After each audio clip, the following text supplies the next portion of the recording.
Saturdays. Donnie B joins me on Mondays. We break down some game.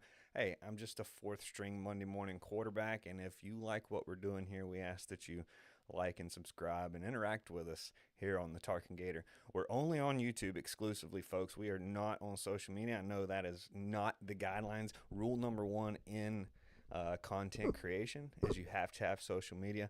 I'm here to prove it wrong. You can only find us on YouTube, not Facebook, not Twitter, not Instagram, nowhere else but YouTube. If you want to interact with us, you can do it right there in the comments. We appreciate it. Hey, the Arkansas Razorbacks coming to the Swamp. We got a game time at noon.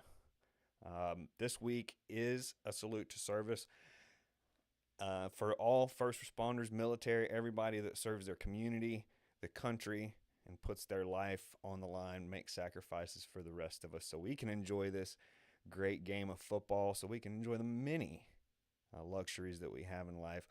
We thank you. Today, I don't have a black Gator shirt. I didn't go out and do that, so this is the best you get. You get the black over, and I am saluting my son, Private First Class Tristan Smith, U.S. Marine Corps. He's on a little bit of leave time right now with us visiting family, and we're grateful for that. Not sure what I can say, but he might not be here stateside with us much longer. We're waiting to hear kind of news on that, but glad to have him. We salute you, son. We salute your comrades, and we salute everyone who puts their lives on the line for us. Anyhow, in this special occasion, we have the Arkansas Razorbacks coming to the Swamp. They're coming as a 3.5 point underdog, and I'm interested to know what you guys think about this. I'm not totally against it, per se. I mean, we as the Gators, we are last in just about every defensive category. There is an Arkansas does outrank Florida in almost every defensive category: tackles, sacks, interceptions, etc. And Florida finds themselves almost last in the SEC in every one of those categories. A little bit of trivia here: which of these defensive categories is Florida not last in? Put your answer over in the comments, and I'll let you know here shortly. Tackles, sacks, or interceptions? Which is Florida not last in the SEC? Tackles, sacks, interceptions. Shouldn't be too hard for you to guess that one, but anyhow, go ahead and let's see what you think. Arkansas is also ranked 4th in the SEC in punt return yards, and that to me is a little scary. Number one, we struggled. Our punting team struggled against Georgia with the one play. They did kind of make up for it with the other punt, net 60 from Crawshaw and the team there. Great special teams effort, by the way, on that 4th down punt last week, where they were able to cover very quickly and keep that as a net 60-yard punt. Hopefully Arkansas doesn't show that 4th rank today in special teams, and let's hope that maybe special teams isn't called upon much other than point after touchdowns. However, Florida's offense has been more productive in almost every offensive category, though. So there's the good news, as opposed to Arkansas and in the SEC. We outrank them in almost every. They have some players that are very dynamic on the offensive side of the ball, KJ Jefferson being one of those that we're definitely going to have to contain, especially this defense that struggled this year pretty consistently. I'd like to see a little pickup on the defensive side of the ball, and again, I think we can do that. Our offensive line, young, again, I can't give them enough props. I know that a lot of Gator fans give them hell, but excuse me, if any of y'all know anything about football, you would know that when you put up young, less experienced offensive linemen and you put them in a league like the SEC and you put them up against some of these defensive linemen that we faced over the last few weeks, their performance has actually been great, because what you usually get with young, inexperienced linemen that have matchups that are older, bigger, faster, more experienced, especially in the SEC, you get a lot of holding and false starts because these guys are so young, and they're kind of relegated to breaking the rule book just to do their job. And we haven't seen that from these offensive linemen. So yeah, it may seem that Graham Mertz is getting pressured a lot, but I'll tell you, from a coaching standpoint, you'd much rather your quarterback have the chance to scramble and get rid of the ball than you would have give the opposing defense 5 yards for a false start or a holding penalty, whatever it may be. So kudos to the offensive line for that. Jay is not giving you hell. What do you guys think? Put that over in the comments. What is your opinion on that? Again, I'm just a 4-string Monday morning quarterback, and I don't even have my armchair assistant coach here with me to help with that breakdown. So, interested to know what you guys think. This game is definitely closer than it should be. I know, personally, I don't like when games like this are big and important. They shouldn't be. Now, I get your Georgia's, Tennessee's going to be a big game, but I'm sorry. Arkansas, we should not be in a position where Arkansas is a big game, and we're in just how it is. We're in a point, Gator fans, where every game is a big game. Now we're struggling just for a bowl game, and that to me is a little out of place. Again, I'm 40 years old, so I kind of was brought up in the age of good Gator football. And this, to me, in my history, at least, with the exception of the last couple of years, has never been a close game or going to be a close game or a 50-50 or maybe once or twice, because Arkansas was doing well there a few years back. So, it is what it is. I'd rather these Tennessees, these Kentuckys. Has been a real fun game here the last, decade or so. But Arkansas, man, this is the last team in the West. Should not be an issue for the Gators. That is what's out of place to me, is that the bottom team over there in the West, and the West is generally pretty good, LSU and Alabama and A&M and all those. But still, it's to me, this is a little uneasy going into Arkansas. I shouldn't feel this uneasy. There shouldn't be a 3.5-point spread in the swamp. But it is what it is, guys. We're going through a growing progress. I understand that. It's okay. I'm willing to put up with that. I have the patience. I am a real Gator fan through all kinds of weather. This is hard to see, though, man. These last few years have been hard to watch. But here I am. Not only am I a Gator fan, but I have totally puked up Gator stuff in my office here, and now we have a channel committed to just talking Gators. So if that's not a testament, Gators, that I'm with you through all kinds of weather, there is none. I'll die a Gator. So I want to take a quick break. I want to refill my coffee. Very short show, again, pregame.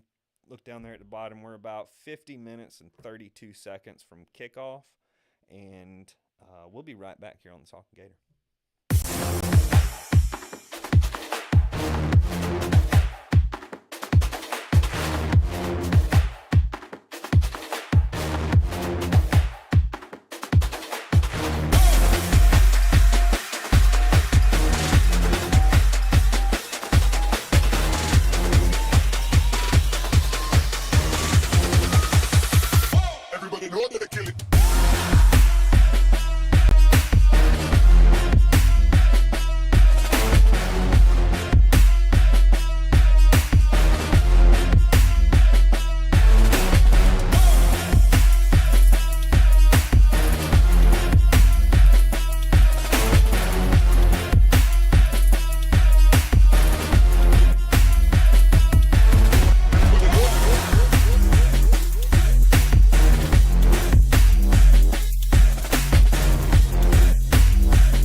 We ask that if you like what we're doing here, hit that like and subscribe. And you can catch us live every Saturday pregame. And then Donnie B, my buddy Donnie B, joins me Mondays at 8 p.m. live. We generally break down the most recent game. This Monday, we'll talk about Arkansas, what will be.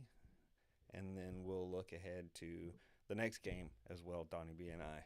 You can catch that Monday live at 8 p.m. right here on the Talking Gator. Hit that subscribe and we'll let you know. Gator fans, we are right at about 48 minutes from kickoff.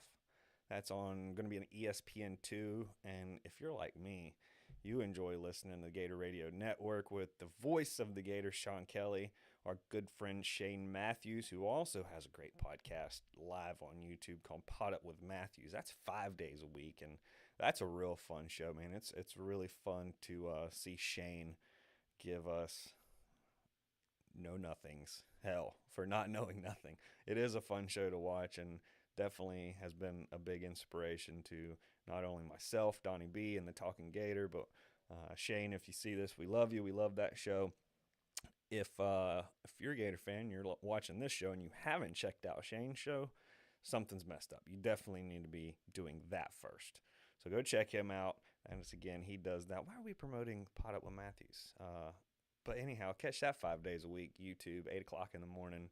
YouTube, Facebook, Twitter. I mean, he's all over the place. Not hard to find Pot Up with Matthews. 12 o'clock noon game here in the Swamp. Arkansas is visiting. We have a salute to service. We're wearing our black. I don't have black, a Black Gator shirt anyway, so I kind of went with my thing. This is my style. I like the button-up pearl snaps over a t-shirt. Anyway, you didn't come here for that. Moving on. I want to know what you think about this close game. That's where we left it before the break, is that generally this game is not as close of a game. It's definitely not, in the past, has not been what we would consider a consistently important big game in our schedule. It is the bottom of the SEC West. We aren't, and I know we're right there third in the SEC East, but that's a different ballgame, the East and the West right now. So I'm interested to know what you think. Should we be in a position right now where this game is so important? I don't. I think there's definitely a couple wins this year that maybe we could have squeaked out and not been in this position. Maybe already have our six, but that's just my opinion from an ignorant four-string Monday morning quarterback just sitting here waiting to be a starting Monday morning quarterback. Florida is undefeated by the Pigs in the Swamp, and I'm not a statistical guy, and my superstitions are kind of weird, and this kind of scares me too, just because it was mentioned. I don't know why I repeated it, but there it is. That scares me because I feel like Arkansas is in a position. They've lost 6 games in a row, folks.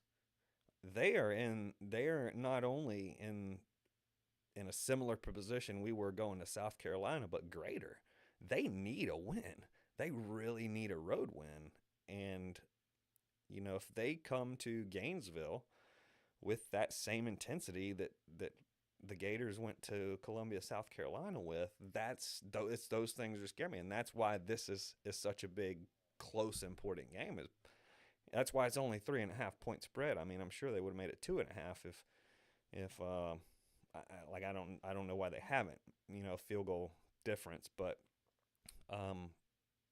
let's just hope this I don't want to call it momentum because last week definitely killed any momentum we had, but I just hope the intensity, I hope the Swamp, I hope the fans, you guys need to show up, show out.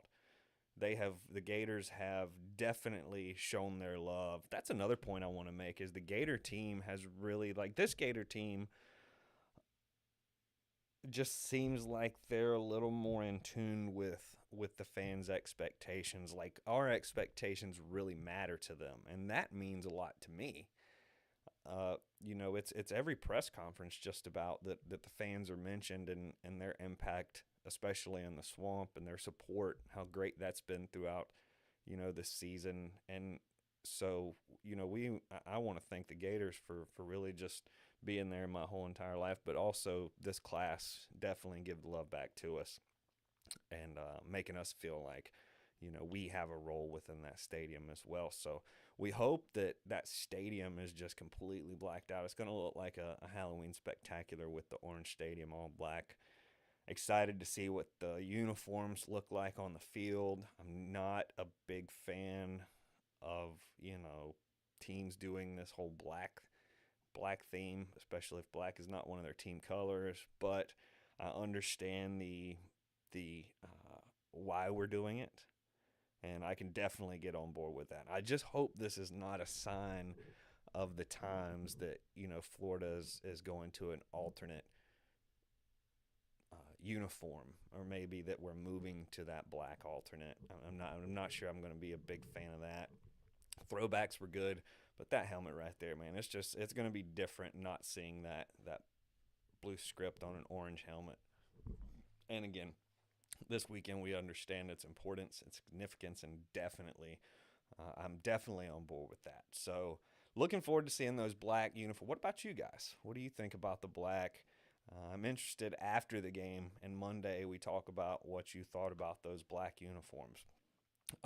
Hey, the Talking Gator, just one more time, we just want to salute all that serve, whether it be on a military, national level, or if it's just, the small town fireman, paramedic, police officers. Man, we send out our love and our appreciation to you so that we can do this stupid shit about football. So we can argue about trivial things on Saturday. We salute to you again. Salute to my son, Private First Class Tristan Smith with the United States Marine Corps. Son, I love you. Wish you the best, and thank you for what you do for all of us. We wish you all a great Gator game day. We are just outside 40 minutes from kickoff. I'm going to go get my lunch game day spread ready and get the pregame turned on. I know you're done talking to me. Hey, don't forget to join Donnie B and I live Monday at 8 p.m. right here on the Talking Gator. We're going to talk about this game and the next, speculate, pessimisticize. Is that a word? Help me out, folks. Help me out. And of course, don't forget to hit that like and subscribe. I have been your four-string Monday morning quarterback. We look forward to the Gators taking down the Pigs in the swamp today in about 40 minutes. And we look forward to seeing you Monday live at 8 p.m. Go Gators.